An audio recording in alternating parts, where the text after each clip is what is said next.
Selamat datang kembali di kelas online React Native bersama saya Prawito Hudoro.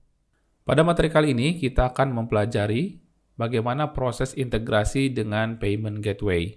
Nah, setelah kita melakukan proses pengumpulan data di halaman Checkout atau Order Now, selanjutnya ketika kita mengklik Checkout Now akan muncul Payment Gateway yang akan kita pilih. Dan kali ini kita akan menggunakan Midtrans sebagai Payment Gateway-nya. Oke, langsung saja. Di halaman Order Summary ini, kita close yang lainnya dulu. Nah, ketika kita melakukan proses Checkout Now, sebelumnya langsung berpindah ke halaman Sukses Order. Nah, sekarang baiknya kita akan membuat sebuah function baru. Mungkin namanya on checkout. On checkout. Nah, fungsinya belum ada, kita buat di sini. On checkout. Nah, basically nanti akan berpindah ke halaman Success Order. Nah, ini kita komen dulu karena belum kita pakai. Nah, disinilah kita akan meng-call API untuk checkout. Nah, kalau dari dokumentasi yang disediakan, kita bisa hit endpoint yang checkout ini. Mengarah ke endpoint checkout. Kemudian kita memasukkan beberapa data, yaitu ada food ID, user ID, quantity, total, dan status. Nah, ini kita kirimkan sebagai request body-nya. Kita kumpulkan semua data ini. Nah, sebelumnya kita siapkan dulu untuk keperluan data ini ya. Dari mulai food ID, user ID, dan seterusnya. Pertama, kita akan mengumpulkan menjadi sebuah data. Ada food ID. Nah, ini yang belum kita simpan dari proses sebelumnya. Mungkin ada yang perlu kita perbaiki di halaman food detail. Kita perlu mengirimkan food ID-nya. Nah, di sini kita perlu kirimkan mungkin item ID ya. Nah, item ID dari sebelumnya juga belum ada data, sehingga kita bisa masukkan di sini.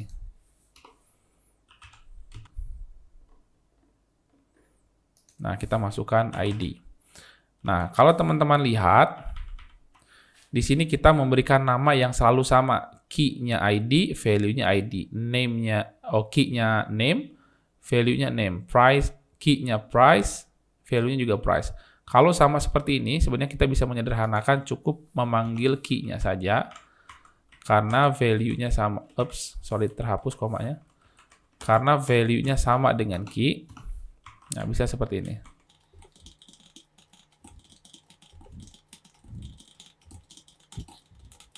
Nah, ini berlaku kalau key dan value-nya sama penulisannya. Kalau berbeda harus tetap ditulis seperti tadi. Baik, kita sudah menambahkan item ID di sini. Kita simpan dulu untuk food detailnya.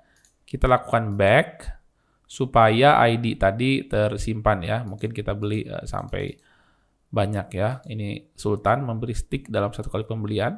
Oke, order now. ID tadi sudah tersimpan. Nah, kita lihat data for checkout, kita sudah memiliki item ID sekarang di sini. Nah, baik, kita lanjutkan di halaman order summary, berarti kita bisa mendapatkan food ID dari item.id. Kemudian, user ID.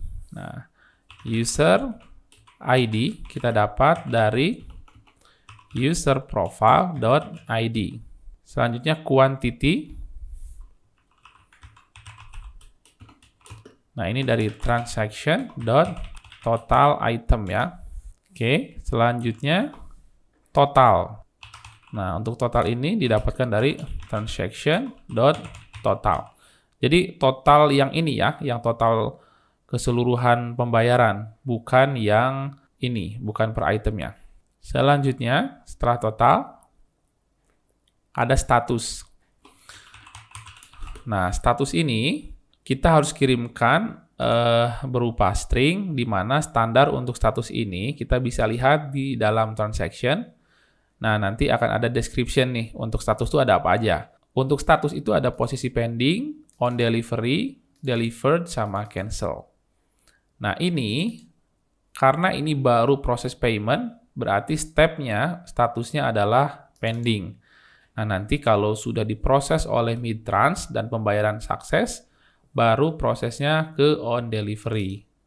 Nah, selanjutnya ini adalah proses yang nanti akan dihandle oleh backend ya, deliver dan cancel dan lain-lainnya.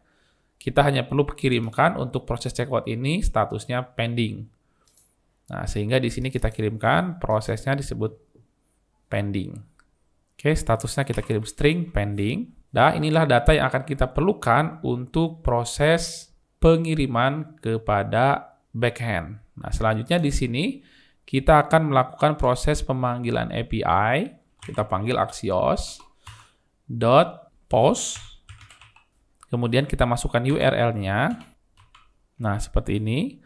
Kemudian kita akan kirimkan datanya yang ini ke sini. Selanjutnya kita cek di headers ini apakah ada hal unik yang perlu kita kirimkan, yaitu authorization. Saya perlu mengirimkan authorization seperti biasa, ada barrier dan lain-lain. Nah, berarti kita akan membuat di sini option, di mana saya akan membuat headers authorization. Nah, authorization ini sebenarnya data token ya, token yang kita perlukan. Nah, gimana cara dapat ini? Kita sudah menyimpan sebelumnya di dalam local storage. Kita tinggal panggil di use effect ya. Jadi pertama masuk ke sini, kita panggil dulu tokennya supaya kita tidak usah call local storage lagi di sini. Nah, kita panggil use effect di sini. Kita import dari React, jangan sampai lupa. Kemudian kita buat function-nya. Nah, di sini kita akan manggil get data. Jangan lupa get data diimport dari utils. Kemudian kita panggil token. Nah, kemudian then kita munculkan, kita konsol dulu coba. Isi dari token kita tuh seperti apa. Jadi sebelum kita finishing semua ini, kita akan konsol dulu yang kita dapat dari use effect ini apa. Nah, kita mendapat token yang mana token.value formatnya sesuai dengan token yang kita inginkan. Berarti kita tinggal membuat sebuah state di sini. Namanya mungkin token, kemudian kita buat set token use state. Jangan lupa use state kita import dari React. Nah, defaultnya adalah string kosong. Kemudian di sini kita bisa mendapatkan set token atau tokennya kita set dengan cara res.value. Nah, seperti ini. Nah, kemudian kalau kita sudah dapat, berarti di dalam headers ini kita cukup mengirimkan token. Nah, seperti ini. Oke, kita sudah mengeset headers-nya. Seperti biasa, kalau sukses akan masuk ke then. Kita kumpulkan responnya seperti apa kalau sukses. Check out, sukses. Kemudian kita lihat responnya ada apa. Ini otomatis respon.data ya, karena kita menggunakan Axios. Supaya responnya sama seperti respon di Postman. Jadi langsung masuk ke objek ininya yang ada meta sama datanya. Oke, kemudian kalau error kita masukkan ke catch. Kita akan konsol juga kalau error, kenapa errornya. Baik, setelah kita buat seperti ini, kita rapikan dulu. Untuk API ini, kita bisa ambil sampai checkout ini.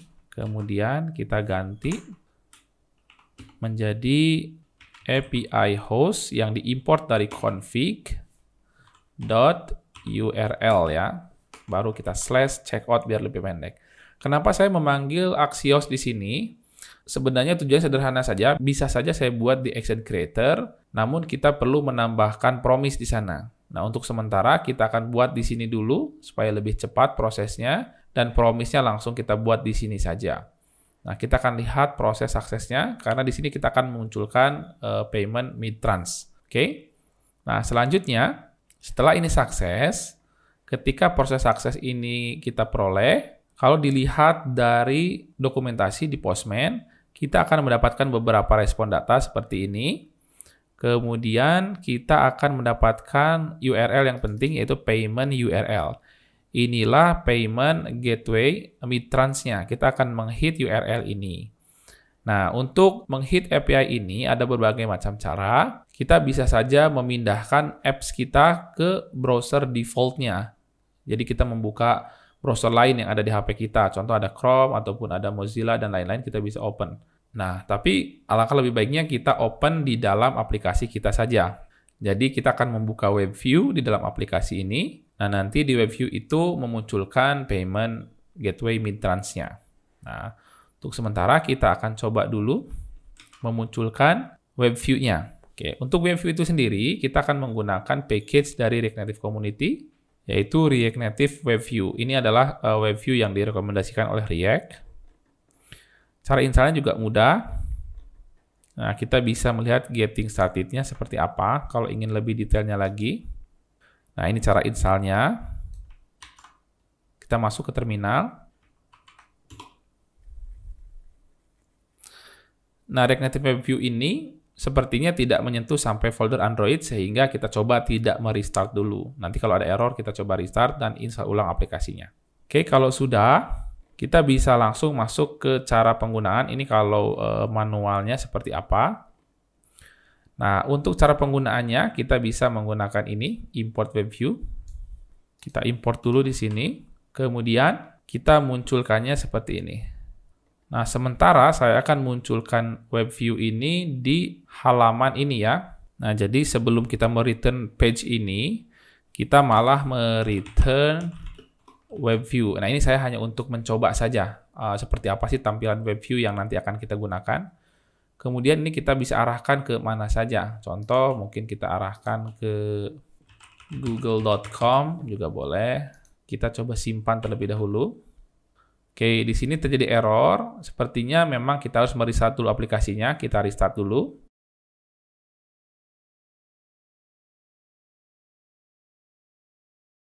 Oke, proses install ulang selesai. Ya, kita ulang prosesnya dari depan ya, dari homepage. Kita sekarang beli sop bumil saja. Nah, kita beli sekitar 4 item, order now. Nah, dia membuka web view. Sama persis seperti kita membuka web di dalam aplikasi Chrome-nya. Bedanya, kita membuat di dalam aplikasi kita. Nah, di sini kita bisa menambahkan beberapa komponen. Contoh, saya ingin menambahkan back button untuk aplikasi ini.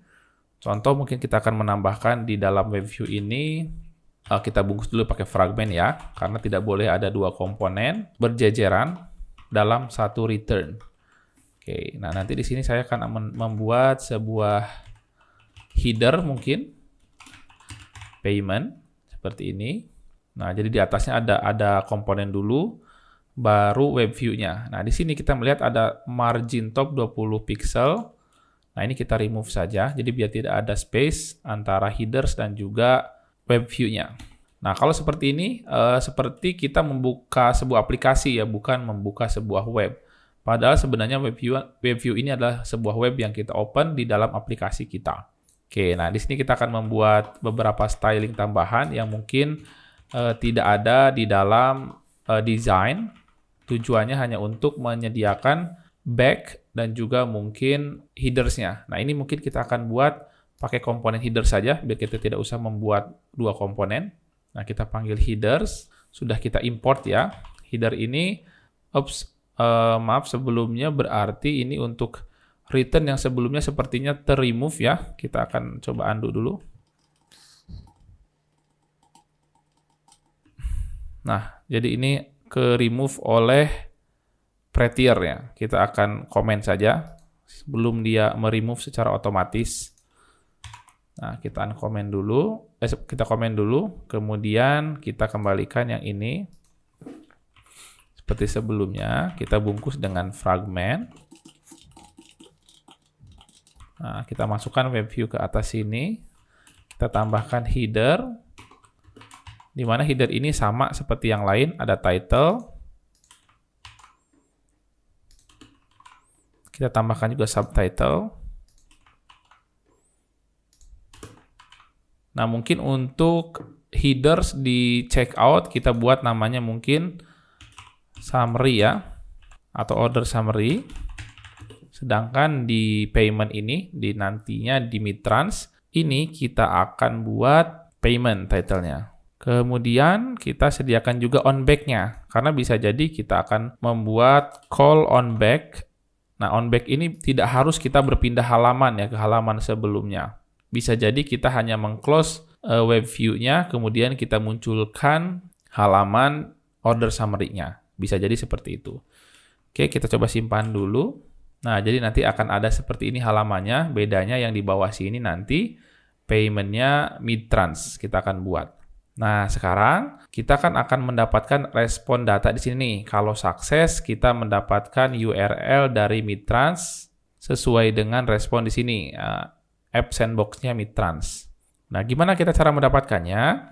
Kita akan menyimpan di dalam sebuah state di sini.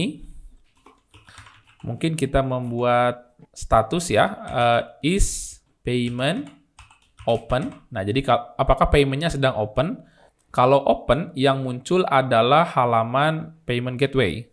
Kalau false nilainya berarti yang muncul adalah order summary. Nah, kita buat di sini set is payment open. Default-nya kita panggil useState adalah false. Nah, jadi kalau false yang muncul adalah order summary. Nah, kemudian kita akan membuat juga mungkin payment URL set payment URL. Nah, ini adalah untuk URL si mid-trans-nya. Kita berikan default yang ini saja nih, yang Google kita buat sebagai default-nya. Kemudian, nah di sini nanti kita akan mendapatkan success response-nya. Kita check out, kita call API. Nah, kalau sukses, pertama di sini kita akan merubah set is payment open. Nah, kita akan set menjadi true. Artinya payment-nya sekarang sedang open. Yang dimunculkan harus page payment. Kemudian selain itu kita akan set juga payment URL-nya. Payment URL-nya tadinya kan Google. Saya ubah menjadi res.data lagi, baru payment URL. Nah, seperti ini. Kita akan mendapatkan payment URL-nya. Kalau sudah, nanti ini akan merubah value dari si web view ini menjadi payment-nya mid-trans.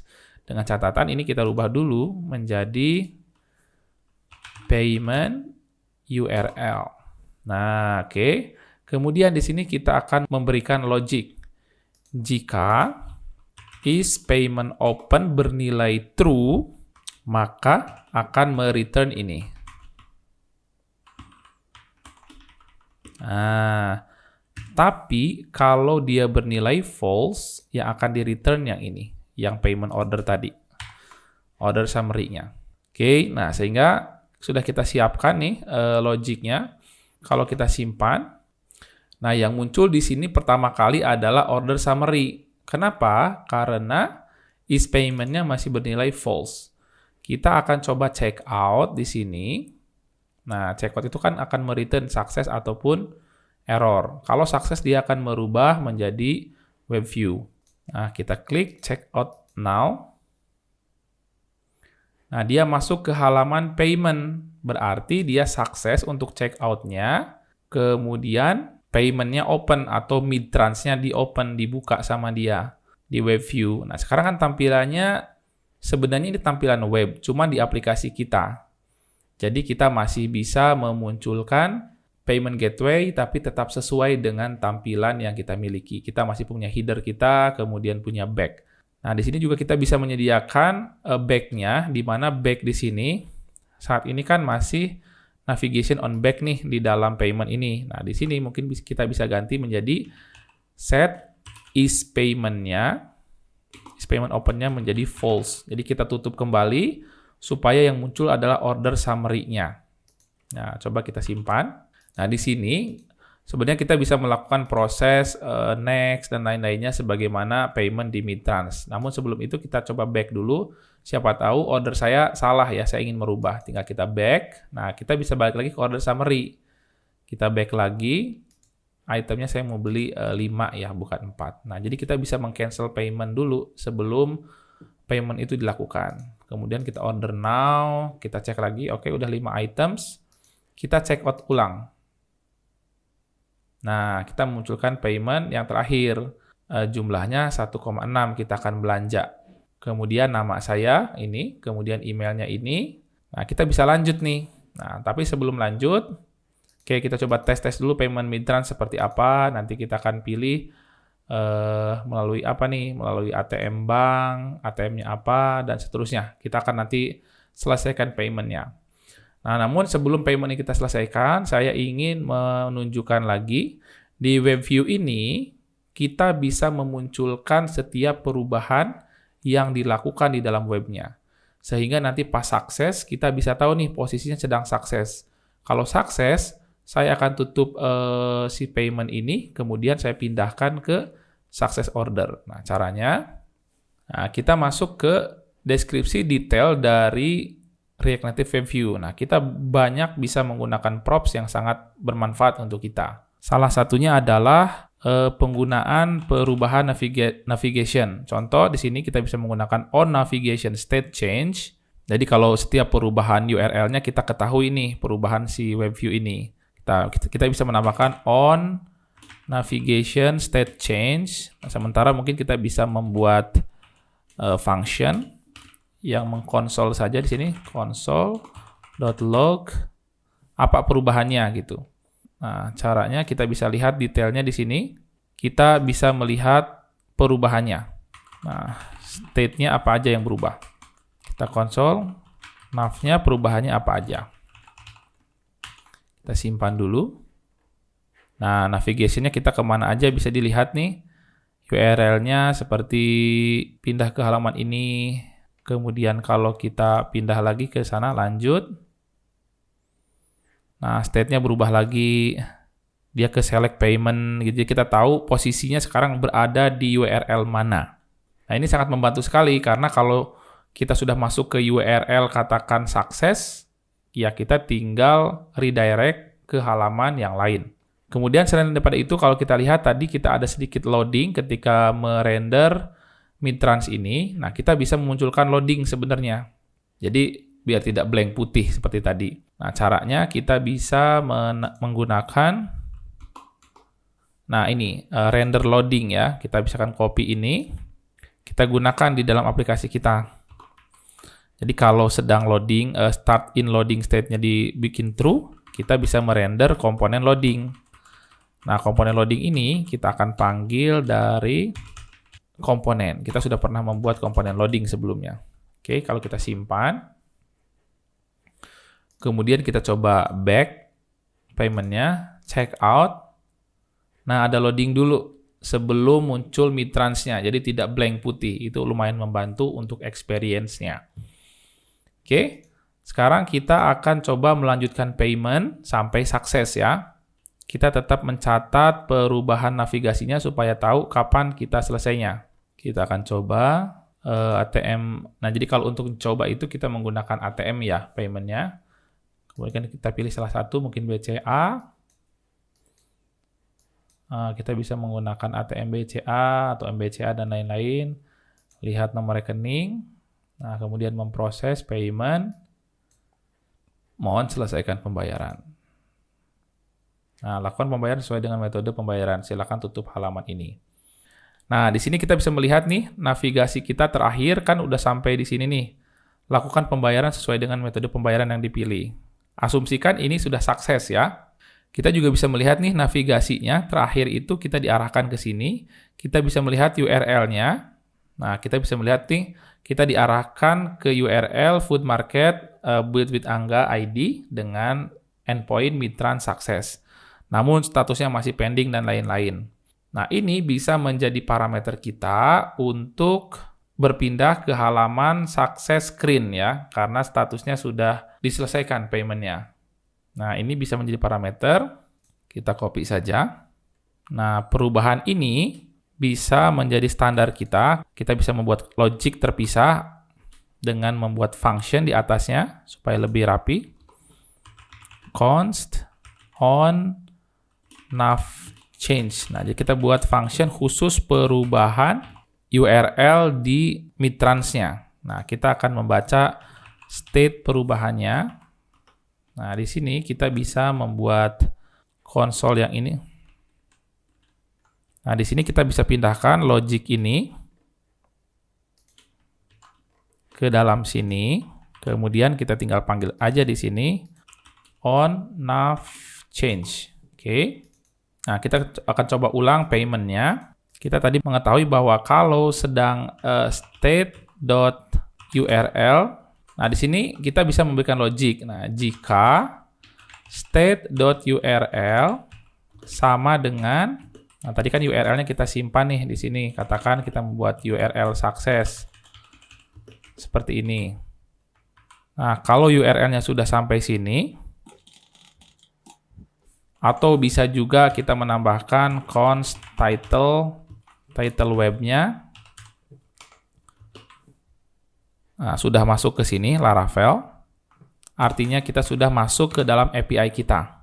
Berarti kita bisa menentukan sini state URL atau state.title sudah sampai ke title web. Nah, kalau sudah sampai sini, kita bisa arahkan dia ke navigation replace, pindah ke halaman success order. Nah, banyak caranya, atau bisa menggunakan URL success-nya juga boleh.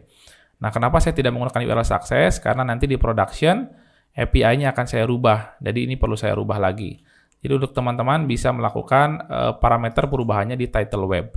Jadi kalau title-nya sekarang berubah menjadi Laravel, berarti udah masuk ke API kita bisa pindahkan ke success order. Oke, kita akan ulang lagi untuk payment-nya. Check out now. Kemudian kita pilih-pilih ya untuk payment-nya. Gunakan payment BCA mungkin.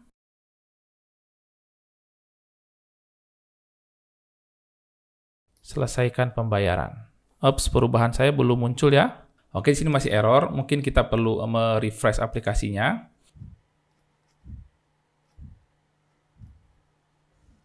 Oke, jadi error karena di bagian ini saya pakai koma ya, harusnya titik koma ya, salah penulisan. Oke, kita simpan lagi, kemudian kita reload.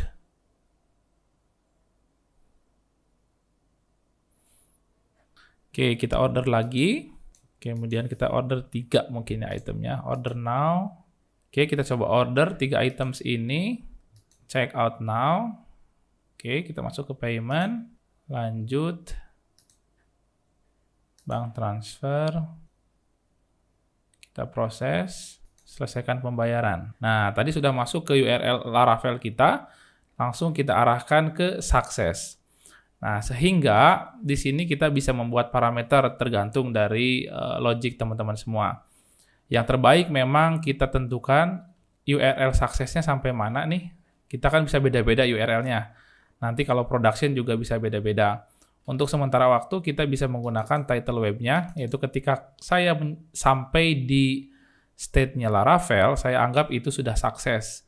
Kalau sudah sukses, saya arahkan ke sini. Nah, kalau sudah masuk ke halaman success order, kita tinggal tentukan mau kemana, view my order atau order food.